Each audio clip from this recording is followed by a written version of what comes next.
of them have the propensity to unleash a lot of reaction in us. Uncomfortable is just that. It's uncomfortable. Let's experiment to see what's going to work. It doesn't mean it's wrong. You might be not want to take that first step until every single thing is perfectly planned out. And guess what? It's not. Welcome back to Unapologetic Rabble-Rousers. I'm DocShellie. And I'm Carla Lewis. And indeed, welcome back, because have we got a fun kind of a tie together for the last few sessions that are a tie together for the last few episodes that we've had. Now this one, the waiting room. And we're going to have so much fun digging into what the heck we mean about this waiting room. So we've been talking about things like signs and fear and change and just making decisions about what we should do in the face of a sign that we were looking for, or one that just slaps us right up in the face. So there's this notion of the waiting room. And we want to explore this because the opportunity we have to be in the place we are right now and an idea that there's a new place we're headed. And we enter into this, I want to get over there, but I'm still over here. So how we're in this waiting space. And we just want to unpack that a bit. Excellent. Yeah. So as you were talking, I was thinking, like, I do my vision boards, right? Like this is never on the vision board. This is that space of discomfort in the in-between. Yes. I'm heading towards something, but I'm not there yet. And sometimes it involves us having this really powerful vision. And there's that reaching for it, and you're not quite there yet. So there's this interim space. There's another part of that we have a current reality that we have to let go of. No. Some pieces and parts of it, yes. And we both work in organizational change, the kinds of considerations people need to make. We're recognizing this is where I am, this is where I want to go, this is what the journey is probably going to look like, and I need to prepare for that. But when you're in the middle of that, and you've left home, but you're still kind of holding on, and you're closing in, it may still be very distant, but you're reaching out. There's a lot going on in that middle space. Yes, there is. It's like you've outgrown stuff, but you haven't quite stepped into the new. And that's that liminal space, if you will, the waiting room. The waiting room. I love the word. It's a new one for me, liminal. Liminal. Being in that place, like standing in a doorway. You're standing in a doorway and there's a room you've just left and a room you're preparing to enter. And as you're in that doorway, that's that space. Yeah. And it really, for the length of time that we're in that space, Michelle, it feels like every moment of that is laden with decisions. Do I go back, or do I step closer or do I step more into the new room? That so much going on there. There's so much that we're processing, and maybe not even consciously. Yeah, I was going to say, when you think about what you just said about that, like, I have a decision to make, but it's not that simple, right? Because there's all this other stuff going on. There's discomfort. There might be confusion. There might be feeling just utter discomfort in that waiting room. And if you take tension, like there's so much going on. Oh my gosh. And if you take every single one of those and the emotions that others might be coming up with, even as they reflect on that short list, every one of those emotions can be tied to the current state that we're moving from and the future state we're moving toward. Both of them have the propensity to unleash a lot of reaction in us that it could be fear of what I've got, fear of that I don't want to be here forever, but fear of having to change because that's what I need to do to get out of that.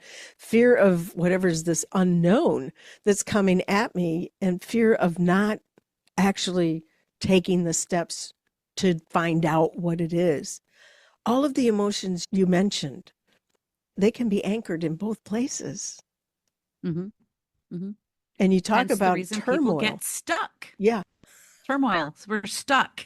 I Yeah. think, and then I think too, I think a lot of people who get stuck in that space, the waiting room, if you will, that they feel like failure because they're not doing anything. They can perhaps see what they want. They can't let go of what is or what was. And so there's this, I think you use the word turmoil in their brain going, my brain wants to keep me safe, so I don't want to move because the waiting room right now, while it might feel like failure, it also feels safe. And boy, haven't we covered a lot of different dimensions of that whole notion of that safety and the challenges of change.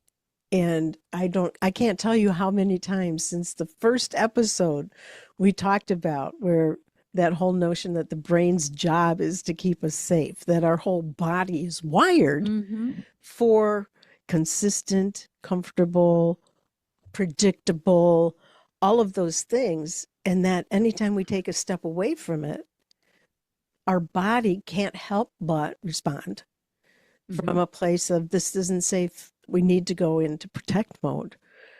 But you talk about the notion of stuck. When we are in that space, we are anything but not moving. Inside, there's so much going on. I think that the exhaustion that can kick in from being in that doorway and feeling stuck between what was and what I propose should be it is all consuming. It takes it's your heart, your head, your soul, all of physical, mental, spiritual, emotional. It's all in there. Nobody just sits at that doorway stagnant and okay with it. I don't think we're okay I with think a it. lot of people sit in the doorway Yeah. because they're Yes. afraid. They don't want to take that step because there's a lack of certainty on which is, there's 32 steps I could take. Which one do I do? Mm-hmm.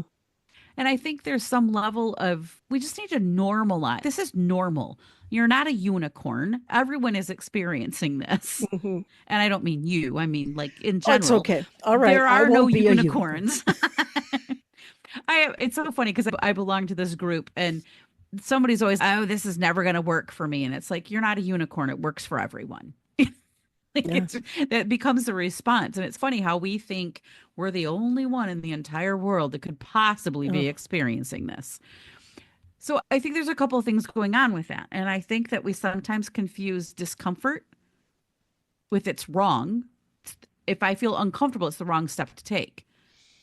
Now, when you were a little baby and you were learning how to walk, that did not feel comfortable when you fell down and go boom. mm-mm. Uncomfortable is just that. It's uncomfortable. Let's experiment to see what's going to work. It doesn't mean it's wrong. Yes. So I get that the kind of analogy I think you're making is that our brains are always in motion, but we also just get stuck in that. Let me keep processing. Let me keep processing. Let me keep thinking before I actually do something. And I think And that is the point of the exhaustion that it's and yeah, spinning. yeah. And we I think we just like it's almost like you need to just breathe through it. Like we don't have to be ready. We can still take the step without being fully ready Mm-hmm. and breathe through it. There that self-doubt sneaks in when we're uncertain. And then for women in particular, it will loop and loop and loop. When it comes to making a change, there we have there are three things that kind of get attacked.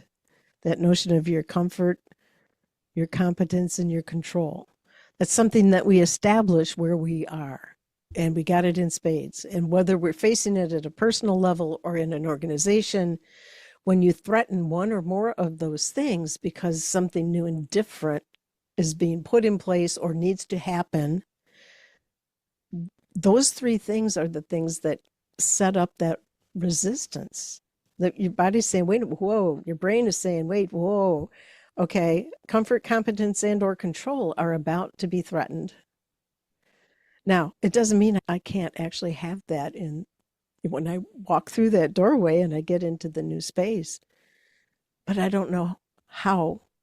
I don't know what that's going to look like. What I'm looking for is that safe passage so that I can let go of the comfort, competence, and control I have right now and know that there'll be some waiting for me to grab onto so that I can feel safe in the new.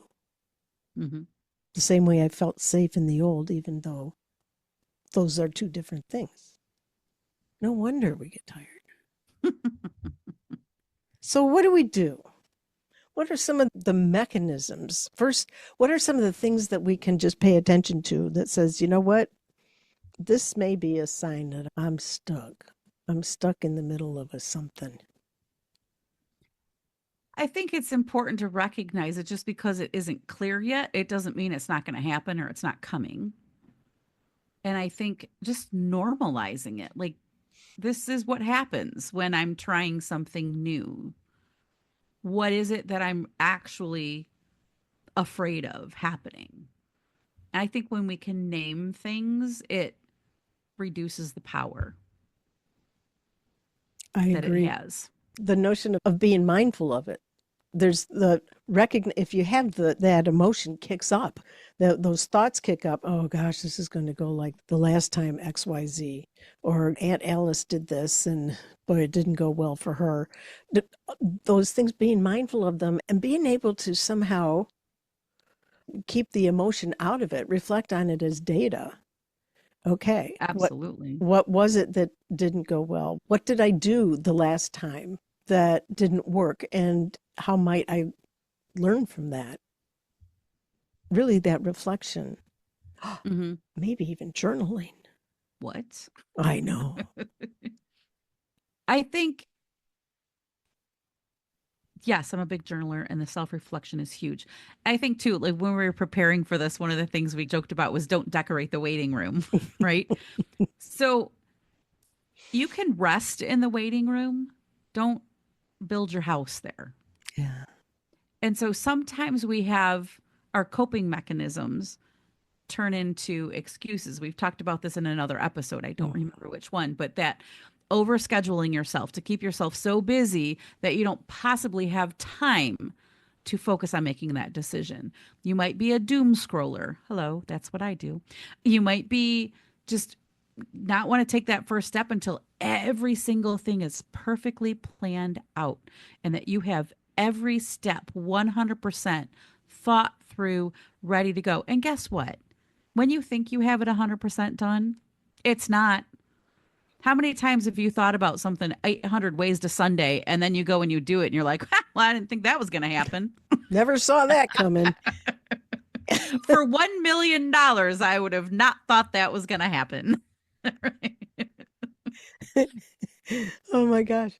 So being, it's so true. And then I'm just going to pile on to that planning until it's perfect, making sure I have the perfect plan.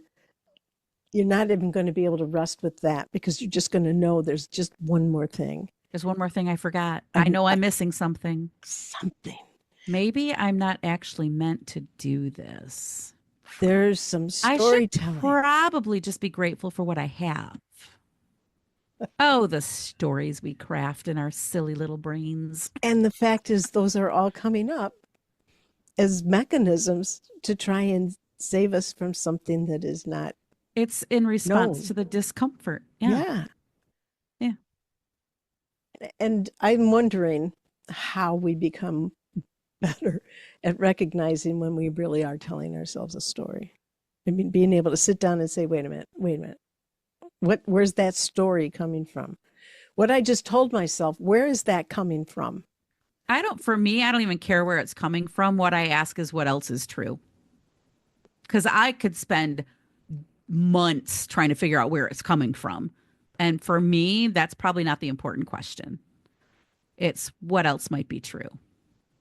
What is opposite of that? And then every time, the other thing that I've learned to do really, really well that helps my brain think differently is whenever I ask myself a question, I have to answer it. Like, why is my office such a mess? Well, let's take a minute and answer that question. Why do I feel stuck? Why am I sitting in the waiting room?